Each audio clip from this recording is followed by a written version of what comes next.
Olá, meus amigos, tudo bem com vocês? Hoje nós iremos fazer uma introdução ao pensamento e à obra de Sócrates, Platão e Aristóteles. Esses três filósofos são muito importantes. Eles influenciaram tudo que veio depois deles. A filosofia do mundo helênico, a filosofia medieval, inclusive a nossa filosofia contemporânea, ainda hoje é influenciada por Sócrates, Platão e Aristóteles.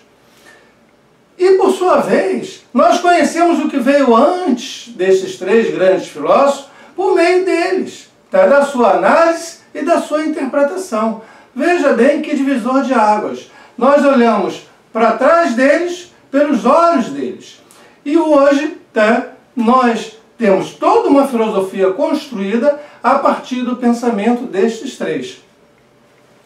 O Sócrates é o grande mestre. Ele é o mestre de Platão, que, por sua vez, é o mestre de Aristóteles. Agora nós precisamos recuar um pouquinho. Veja, o Sócrates está ali no 5º século a.C. Mas a filosofia há de começar com Tales da cidade de Mileto, no 7º século a.C. E outros, assim chamados hoje de pré-socráticos. Olha só, até a expressão que nós usamos para falar desses outros filósofos leva o nome de Sócrates. São os pré-socráticos, aqueles que vieram antes de Sócrates. Não necessariamente antes, cronologicamente, mas antes no sentido do seu interesse, das suas ideias, das suas pesquisas. Pois essas pesquisas estavam todas voltadas para a physis, ou seja, para a física, para o estudo da natureza, do cosmos, do surgimento de tudo que há. São os filósofos da natureza. Com Sócrates, não.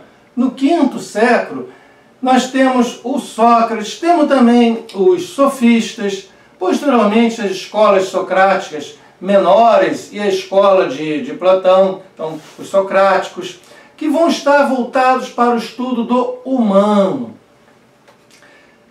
Veja, há uma diferença, no entanto, entre o Sócrates e os sofistas. Ambos se interessam não pela natureza e sim pelo humano. Mas o Sócrates, ele se difere dos sofistas de várias formas.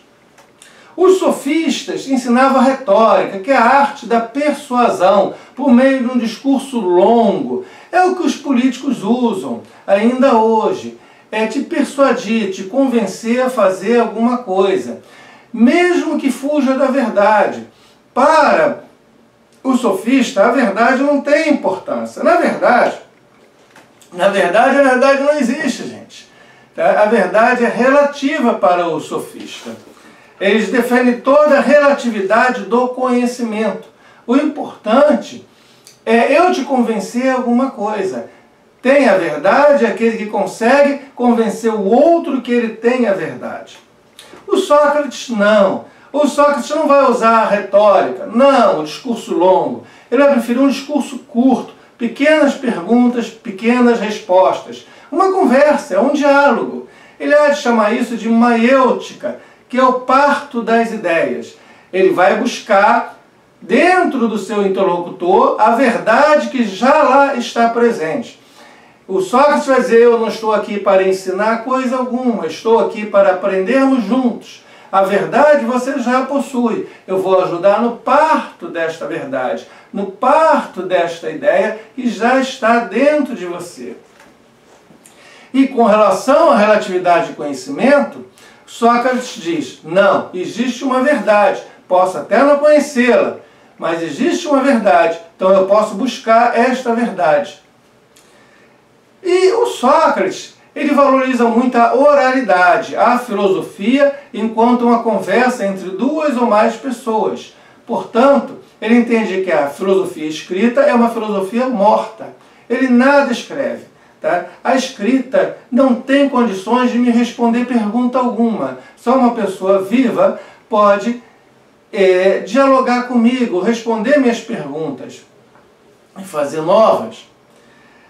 E o Sócrates se diz o tempo todo movido por um demônio interior, a sua consciência moral, o seu daemon, que lhe proíbe de fazer certas coisas, mesmo que vá ter algum benefício com estas coisas, e lhe obriga a fazer outras coisas, mesmo que socialmente vá ter um prejuízo fazendo essas coisas.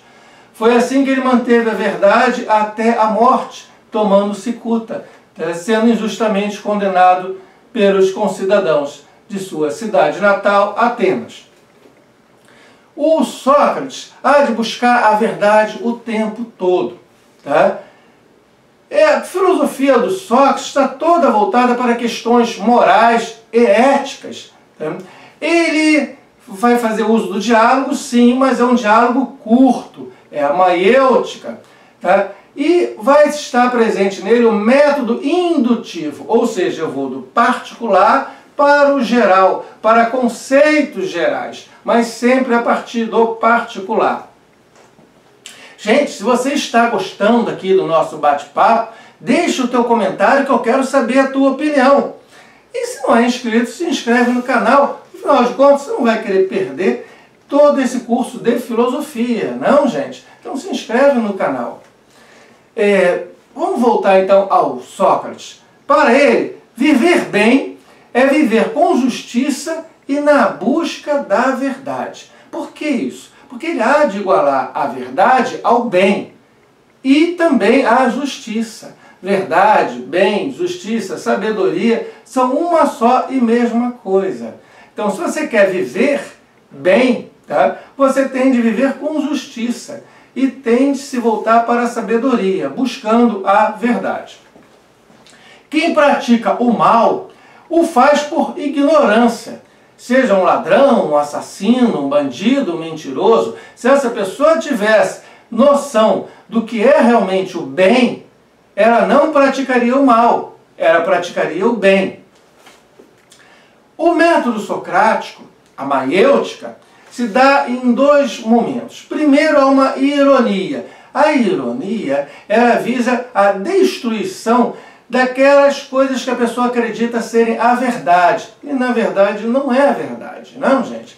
Então vou destruir as supostas verdades primeiro por meio da ironia. E depois, conjuntamente com o meu interlocutor, eu vou construir um conhecimento mais próximo dessa verdade. E aí eu vou usar da maiêutica, o parto das ideias. Vou conversar com esta pessoa e vou buscar do interior dela este conhecimento. Não sou eu, enquanto mestre, professor, que vou ensinar. Não, eu vou educar. Eu vou buscar esta verdade de dentro para fora. Vou trazer algo que está dentro dessa pessoa para esta realidade aqui circundante. Tudo isso tem a ver com a busca da verdade. Veja bem.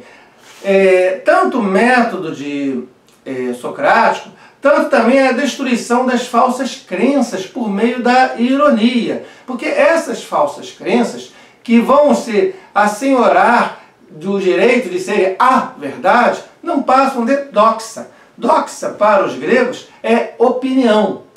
E o Sócrates não quer a doxa, ele quer a epísteme. A epísteme, para os gregos, é a ciência. Então, eu estou saindo da doxa para a epísteme. Estou saindo da opinião, do preconceito, para a ciência, para o conhecimento válido, o conhecimento mais próximo da verdade. Platão, por sua vez, nesta busca da verdade, vai ter como método a dialética. A dialética há de se aproximar muito da maiêutica. É o discurso curto, entre duas ou mais pessoas buscando saber a verdade, buscando alcançar um conhecimento fidedigno.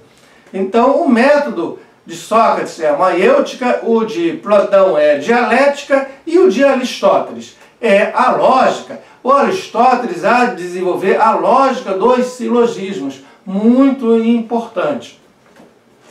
O Sócrates, por sua vez, ele não vai fundar escola alguma. Ele vai ter os seus discípulos, todos jovens, filhos da alta sociedade ateniense e de outras cidades, vai circular com eles pelas ruas de Atenas, vai conversar com os cidadãos atenienses, mas não vai fundar uma escola. Platão, por sua vez, há de fundar uma escola sim, para defender o pensamento do seu mestre, o Sócrates, que foi injustamente acusado e condenado a beber cicuta, um veneno. o Platão funda a academia, termo usado até hoje, não? Os acadêmicos, a academia, isso vem lá do Platão. E o Platão, por sua vez, vai ser o mestre do grande Aristóteles, que há de fundar o Liceu, né, a sua escola. Toda a filosofia do Platão se dá por meio de diálogos. Ele vai escrever, Platão vai escrever muito, são muitos livros, gente, mas a quase totalidade desta obra é em formato de diálogos, são pessoas conversando. O Platão também há de atuar politicamente.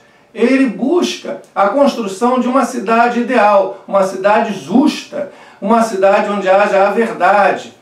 E ele há de fazer 3 viagens à Sicília, tentando lá construir factualmente esta cidade de justiça. Mas as suas tentativas hão de fracassar. E ele há de escrever 2 livros tentando dizer como deveria ser esta cidade ideal, onde reinaria a justiça. O primeiro livro é A República, um livro grande, que vale a pena ser lido. Tá? Na República, ele há de dizer que a cidade ideal deste livro há de se chamar Calipólis. E o outro livro, As Leis, ele há de chamar essa cidade de Magnésia. Tanto Calipólis, tanto Magnésia são cidades da imaginação do Platão, cidades ideais dentro daquele momento histórico que ele está vivendo. Tá? Em Calipólis, ele há de dizer que a cidade ideal teria como rei um filósofo, ou que o filósofo seria um rei. Então eu vou colocar uma pessoa sábia para governar a cidade. Já mais velho, um livro de maturidade, As Leis, ele entende que Magnésia é uma cidade que deve ser governada pelas leis, pela legislação. Mais importante que um rei sábio é todos obedecerem a uma legislação justa. Então, o enfoque passa a ser não em uma pessoa que há de ocupar o lugar do rei, que há de ser um filósofo, que há de governar toda a cidade. Não. A ênfase passa a ser dada às leis dessa cidade, às leis que devem ser justas. Isso em Magnésia. O Platão há de nos falar também no mundo das ideias, das formas. Veja, o seu mestre, Sócrates, ele conversava com as pessoas usando o método indutivo para chegar a indo do particular para o geral, para chegar a um conceito universal. Beleza, gente? O conceito do que seja verdade, do que seja justiça, do que seja o bem, o conceito do que seja coragem. Formava isso por meio do diálogo. O Platão, ele vai mais longe. Ele diz, olha, aqui é o mundo dos sentidos. Aqui é onde predomina a mudança e a transformação constante que aquele filósofo, o Heráclito, e seus discípulos já tinham nos falado. Aqui tudo está em constante mudança. Não é possível uma pessoa entrar 2 vezes no mesmo rio, porque o rio já passou, já o outro já mudou. Então não é possível ciência disso aqui, mas há um outro mundo. Aquele mencionado pelo filósofo Parmênides, de imutabilidade, onde não há transformação, onde tudo permanece. Então este mundo é o mundo das ideias, é o mundo das formas. Mas o filósofo Parmênides tinha dito que havia um único ser. Enquanto que Platão vai dizer, não, há vários seres, porque cada ideia é um ser. As ideias são formas perfeitas. Então eu tenho a forma perfeita da mulher, com a qual foram geradas todas as mulheres que existem hoje. Eu tenho a forma perfeita de um homem, de uma girafa, de um animal qualquer, com o qual foram gerados todos os demais entes que existem hoje. Então existe esse mundo das ideias, esse mundo das formas. Essas ideias, elas vão pré-existir as coisas que eu percebo aqui na minha realidade. Essas ideias vão ter uma realidade ontológica, elas existem concretamente. Então eu posso falar na existência ontológica dos universais. Universais que é como a ideia de homem, a ideia de mulher, a ideia de pássaro. Por que um universal? Porque é válido não para uma criatura individual, e sim para todo um grupo de criaturas. Quando você fala a palavra mulher, você não está se referindo a uma mulher em particular. Você não está se referindo a Isabel, a Cristina, não. Você está se referindo a todo o conjunto de mulheres. É um universal. Para o Platão, este universal antecede a existência daquela mulher que está na sua frente. Entendeu, gente? A ideia veio primeiro. A mulher que está na sua frente veio depois. Primeiro veio a ideia da mulher. Então, uma existência ontológica desses universais. As ideias preexistiriam às coisas às quais fazem referência. Então, para Platão, há dois mundos. Você tem um mundo inteligível, que eu só posso atingi-lo por meio da minha razão, da filosofia, da dialética, que faz referência ao filósofo Parmênides, ao mundo das ideias, o mundo das formas. E eu tenho outro mundo, que é o mundo sensível, que eu percebo por meio das minhas percepções, da minha visão, da minha audição, do meu paladar, do meu tato. Esse mundo sensível faz referência ao filósofo Heráclito, é aquilo que está à minha volta. Constante transformação e mudança. O Platão também há de nos falar na imortalidade da alma, mas da alma racional. A minha alma racional, esta sim é imortal. E ela há de passar por um processo de reencarnações, ou seja, há de habitar vários corpos num processo de aprendizagem, ou de castigo, se ela não teve um bom comportamento. Ele há de nos falar, portanto, também numa teoria da reminiscência. Se a alma que habita meu corpo é imortal, se essa alma já teve outras vidas, inclusive se essa alma já habitou um dia o mundo das ideias, onde há uma ideia perfeita de cada coisa, então ela tem um conhecimento que antecede aquilo que eu faço aqui neste mundo dos sentidos, que antecede as minhas percepções, que antecede as minhas vivências, porque essa alma já viveu antes. Então eu posso recordar. Para Platão, aprender é recordar. Esta é a teoria da reminiscência. Platão também, da mesma forma que seu mestre, o Sócrates, ele entende que quem conhece o bem há de praticar o bem. Você só pratica o mal por não conhecer o bem. É por mera ignorância. Platão entende que as pessoas vivem num mundo de sombras, na ignorância total. Que este mundo, né, no qual a grande maioria das pessoas vive, é o mundo das opiniões. Não é o mundo da epísteme, é o mundo da doxa. E há necessidade, se você quiser buscar a justiça, a verdade, a sabedoria, o bem, de você fazer uma ascensão, de você subir por uma escada, de você sair de uma caverna escura, de você sair deste lugar da doxa, da opinião, para o lugar onde há luz, o lugar onde há a verdade. Então é uma ascensão e não é uma ascensão fácil. Você vai ter esforço, vai ter trabalho para sair deste mundo da doxa. E você vai ter de escolher fazer isso. A maioria das pessoas não vai querer. Ela vai querer continuar. A maioria das pessoas vão querer continuar neste mundo das opiniões. E vai achar muito doloroso sair deste mundo das opiniões para o mundo da verdade. O Platão, há de nos apresentar duas metáforas para exemplificar isto.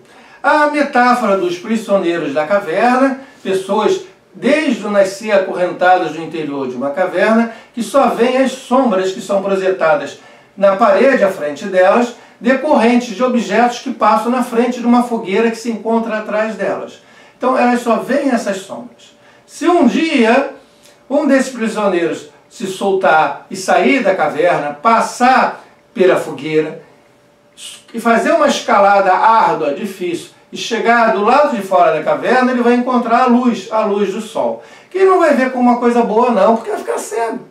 Ele não vai conseguir enxergar coisa alguma, porque a vista dele está acostumada à escuridão da caverna. Então vai ser altamente doloroso para ele o contato com a luz da verdade.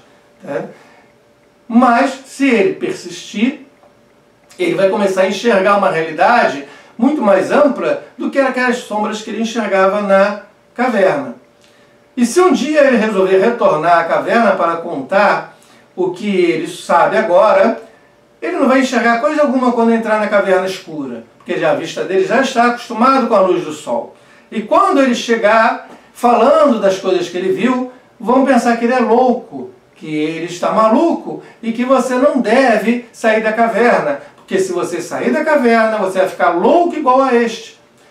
E se ele insistir, as pessoas com medo da loucura dele são capazes, inclusive, de matá-lo, tá? Se ele insistir em levar essas pessoas para fora. Ele vai ser visto como grande inimigo, aquele que quer fazer a grande maldade de retirar as pessoas da caverna.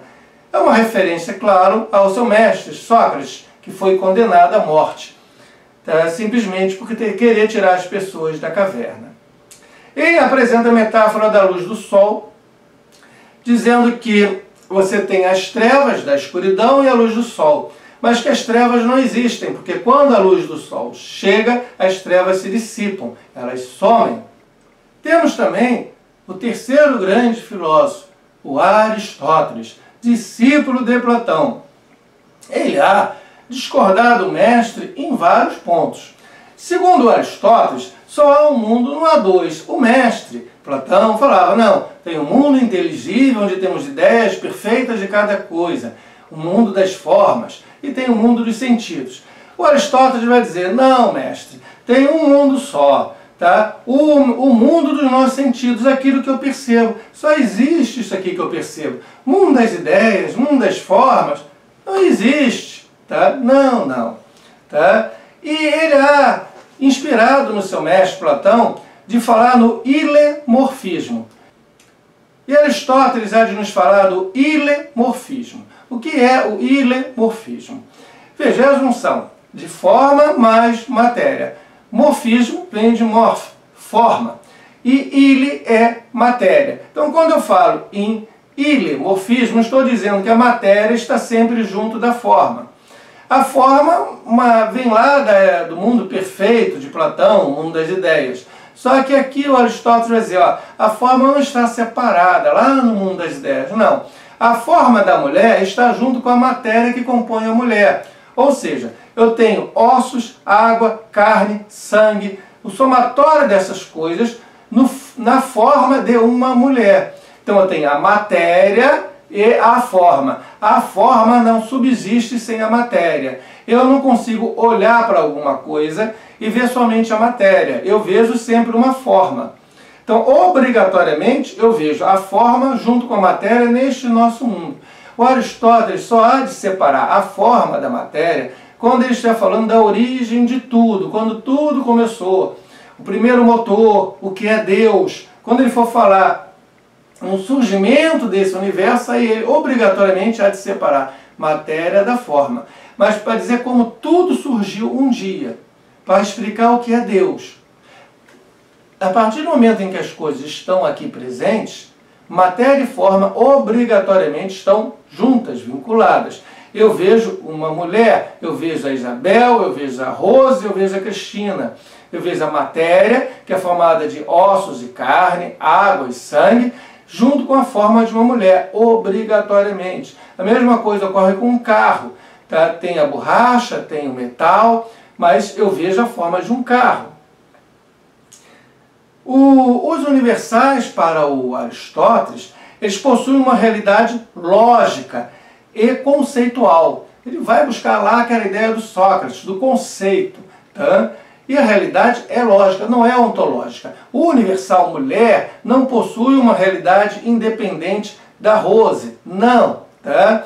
O universal mulher possui uma realidade somente lógica, não existe em concretude, não existe ontologicamente. Somente os seres individuais, como a Isabel, é que existem em concretude, que possuem uma realidade ontológica. O Aristóteles vai nos falar que o conhecimento é obtido por meio da indução, pela observação das coisas aqui à minha volta. Tá? Eu vou observando um animal, 2, 3, 4, daqui a um pouco eu formo o conceito desse animal, seja girafa, gato ou cão. Tá? E depois, quando eu vejo um outro animal semelhante, eu uso a dedução. Eu pego este conceito e aplico aquele outro animal. Então, se eu vejo vários animais e crio o conceito de cão, Tá? Amanhã eu vejo um animal que se adapta a tudo que está dentro do conceito de cão, mas eu não escutei ele latir. Tá? Aí eu vou dar dedução e digo, olha, esse animal, ele é um cão, ele deve latir. Eu nunca escutei ele latindo. Mas pela dedução eu afirmo que ele há de latir. Aí eu vou do geral para o particular. Mas eu cheguei no universal cão a partir da observação de vários animais que possuem as mesmas características, inclusive a de latir. Daí, quando eu tenho um universal cão, eu posso afirmar que aquele animal que eu não conheço, ele late. Eu nunca escutei ele latir, mas eu estou indo do universal e estou deduzindo que ele late. Então, primeiro a indução, depois a dedução. O conhecimento para Aristóteles somente se dá por meio da aprendizagem. Enquanto para o seu mestre, Platão, aprender era recordar, para o Aristóteles, aprender é perceber as coisas à minha volta, por meio da aprendizagem, tá? Em relação à minha experiência neste mundo. Quando a pessoa nasce, para o Aristóteles, é como se fosse uma folha de papel em branco, não tem coisa alguma escrita nela, tá? É zero bala, não há reminiscência. Lembra da teoria da reminiscência do Platão? Tá? Da alma imortal que tem uma memória de vidas passadas? Isso não existe em Aristóteles. Você pode até questionar se haveria uma alma imortal, se haveria algum tipo de imortalidade da alma. Provavelmente não. Por quê? Porque a alma em Aristóteles é a forma. E como a forma não subsiste sem o corpo, quando o seu corpo morre, a sua alma morre junto. Ela não tem como continuar vivendo sem a matéria. Então não haveria possibilidade de uma alma imortal em Aristóteles. Você, quando nasce, é uma tábula rasa, uma folha de papel em branco. Não tem conhecimento algum. Tudo que você há de ser na vida, tudo que você há de aprender, é por meio da sua experiência. Não diz, eu nasci assim. Mentira, você não nasceu assim coisa alguma. Você aprendeu a ser assim como você é. Você pode até não se lembrar. Hoje você tem 20, 30, 40 anos ou mais e não se lembra. Mas desde bebezinho você aprendeu tudo que levou a todas as escolhas que hoje você fez na sua vida. Seja na área da sexualidade, seja na área da justiça, seja na área profissional, a área amorosa, não importa. Tudo que você é um somatório de aprendizagens que surgiram a partir da sua percepção neste mundo no qual você está inserido, a partir do seu nascimento. Você não nasceu assim porque antes de você nascer, nada havia. Então você nasce uma tábula rasa. E a metafísica, muito importante você conhecer a metafísica em Aristóteles. E nós aqui, nesta playlist Sócrates, Platão e Aristóteles, vamos desenvolver uma sequência de vídeos sobre metafísica, muito importante, inclusive explicando o significado da palavra.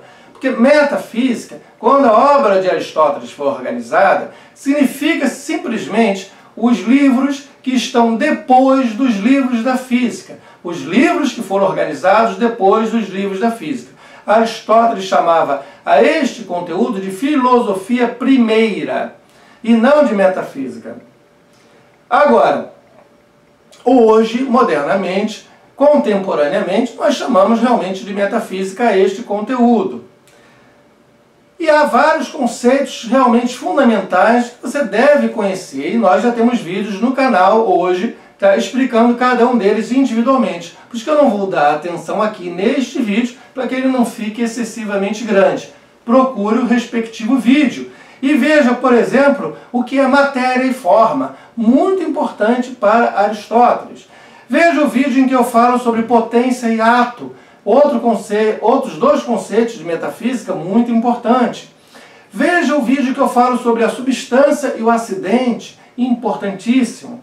Ou o vídeo que eu falo sobre o ser em Aristóteles, ou sobre o primeiro motor em Aristóteles, ou sobre a teoria das 4 causas em Aristóteles, material, formal eficiente e final. E, claro está, o que é Deus? O vídeo em que eu explico o que é Deus para Aristóteles. São conceitos fundamentais de metafísica que você deve compreender um a um e estão presentes na filosofia de Aristóteles e vão ser discutidos durante o período da filosofia medieval. O Aristóteles há de desenvolver a lógica dos silogismos. Ele há de fazer um trabalho muito bom sobre a retórica, que vem lá dos sofistas, ou seja, o uso do discurso longo, visando te convencer a fazer alguma coisa. Então é muito interessante o estudo do Aristóteles sobre a retórica. Ele praticamente lhe ensina como usar a retórica. Como também é muito interessante o trabalho dele sobre poética, em que ele discute o que é o teatro grego, a tragédia. Ele não fala sobre a comédia, mas está implícito. Nós temos aqui vídeo no canal em que eu explico a poética e, inclusive, entendeu, o que pode se entender sobre a comédia também, pois a poética é mais voltada para a tragédia. Parece que ele teria escrito um outro livro sobre a comédia, mas ele se perdeu nas areias da história. O Aristóteles há de estudar todas as ciências de sua época, mas em particular ele há de se dedicar à física. Se lembra? Física lá dos pré-socráticos, a física, a natureza, o cosmos, tá? A biologia e a psicologia. Também muito interessante em Aristóteles, temos vídeos sobre cada uma dessas coisas que eu estou falando aqui. É a ética do justo meio, a eudaimonia. Veja, o objetivo da ética é você, enquanto ser humano, buscar a eudaimonia. E o que é esta eudaimonia? Ela é traduzida na rede como felicidade, mas possui, o termo grego, possui um aspecto material muito forte. E felicidade hoje é visto como uma coisa subjetiva. Não tem essa conotação de você ter uma vida material boa, ter o que comer, o que beber, ter amigos, tá? Estar trabalhando naquilo que você gosta, estar estudando filosofia. Não. Então a palavra prosperidade tem que se aproximar mais. Então eudaimonia seria algo entre felicidade e prosperidade. Seria uma felicidade, mas com aspecto material, social presente. Tá? Uma participação política, social, o estudo da filosofia buscando a verdade. Então, entre felicidade e prosperidade, a eudaimonia. E tudo na ética de Aristóteles, tudo que existe, se direciona para o bem. Há uma finalidade. Você tem presente a causa final. Ou seja, esta finalidade de tudo que há é o bem. O objetivo do ser humano é alcançar a eudaimonia. A nossa vida, o nosso objetivo da nossa vida é alcançar a felicidade, a prosperidade. Agora, para eu conseguir esta felicidade, essa prosperidade, para eu conseguir alcançar a eudaimonia, eu preciso agir de um determinado modo, senão eu não consigo alcançar. Eu preciso agir de um modo ético, de um modo político, de ter uma participação social, tá? No estado no qual eu vivo. Eu preciso fazer o bem às demais pessoas que se relacionam comigo. E eu preciso participar do Estado, porque a democracia em Atenas é uma democracia participativa, não é representativa como nós temos hoje. Todos os cidadãos vão participar das votações, todos os cidadãos atenienses vão participar das decisões do Estado. E cabe a este Estado, que é formado por todos os seus cidadãos atenienses, todos vão participar do Estado, cabe a esse Estado garantir o bem-estar e a felicidade dos seus cidadãos. Tá? Então esse é um resumo da ética do Aristóteles. A ética há de se construir por meio da prática constante, tá? Criando hábito. Veja, não há uma possibilidade de você ter um comportamento ético puramente teórico. Como o Platão e o Sócrates falam, especialmente o Platão, a partir da teoria da reminiscência, a partir da imortalidade da alma, do conhecimento que você vai trazendo, não. Você, para ter um comportamento ético, você vai precisar da prática, porque a prática vai criar o hábito. E somente assim você vai ter um comportamento ético. Não basta você saber o que é o bem para você praticar o bem, como queria Sócrates de Platão. Não. Não basta saber o que é o mal para você evitar o mal. Não. Tá? Você pode saber o que é o bem e praticar o mal. Você pode, segundo Aristóteles, saber o que é o bem e mal e não seguir pelo caminho do bem. Você precisa sim ter prática em comportamentos éticos, tá? Para criar um hábito de uma vida justa, de uma vida ética. Então a prática do bem e do mal é uma escolha sua, uma escolha pessoal. E a visão de mundo, isso é muito interessante, gente. A visão de mundo do Platão é a visão de mundo de um matemático. A visão de mundo do Aristóteles é a visão de mundo de um biólogo. E se você pensar desta forma, você vai compreender muito bem a teoria dos dois. O Aristóteles é aquele que pegava animais e plantas e estudava in loco. Era aquele que fazia dissecação de corpos de animais. Né? Ele não ficava só nas ideias, ele ia lá, mexia nas plantas, ele ia lá, mexia nos animais. Um dos discípulos dele, seu aluno, Alexandre o Grande, durante as suas viagens de conquistas, encontrava plantas e animais exóticos e mandava para Atenas, para que o seu mestre, Aristóteles, estudasse esses animais, essas plantas. Então nós estamos presentes alguém que está ali em contato direto com animais, plantas, com a natureza. É um biólogo, gente. E até hoje, se você pegar aquelas pessoas que fazem engenharia, arquitetura, matemática, e explicar a teoria do Aristóteles e do Platão, elas vão adorar a teoria do Platão. Porque vão se identificar pessoalmente com o matemático que é o Platão até hoje. Né? O Platão é um matemático. O matemático vê, mas isso aqui é a verdade mais pura. Porque ele pensa como um matemático. Então, ajuda muito você entender, tá, a visão de mundo destes dois grandes filósofos para você compreender como a filosofia deles há de se desenvolver. Lembrando, a visão de mundo do Platão é de um matemático e a de Aristóteles é de um biólogo. Modernamente, contemporaneamente, nós podemos falar, tá, em uma divisão tripartida dos períodos históricos da evolução da filosofia na Grécia Antiga. Os três. O primeiro, ele se dá a partir do 7º século a.C. É o período dos filósofos pré-socráticos. E, como eu falei, pré-socráticos não é cronológico. Você vai ter filósofos pré-socráticos que vão estar atuando mesmo após a morte do Sócrates. O que vai caracterizar esse período é o estudo da physis, é o estudo da natureza. É o também chamado período cosmológico. Então, aqueles filósofos gregos preocupados com a natureza, tá, com o cosmos, eles estão dentro desse primeiro período de filosofia. Já o segundo período de filosofia, tá, é onde nós vamos ter o Sócrates. Nós vamos ter os socráticos, vamos ter 5 escolas socráticas menores. 4 foram fundadas por discípulos diretos de Sócrates e a 5ª foi fundada por um discípulo de Sócrates. Então teremos 4 discípulos fundando escolas socráticas, no total de 5 escolas socráticas menores, além da escola de Platão, a academia, e a escola do Aristóteles, o Liceu.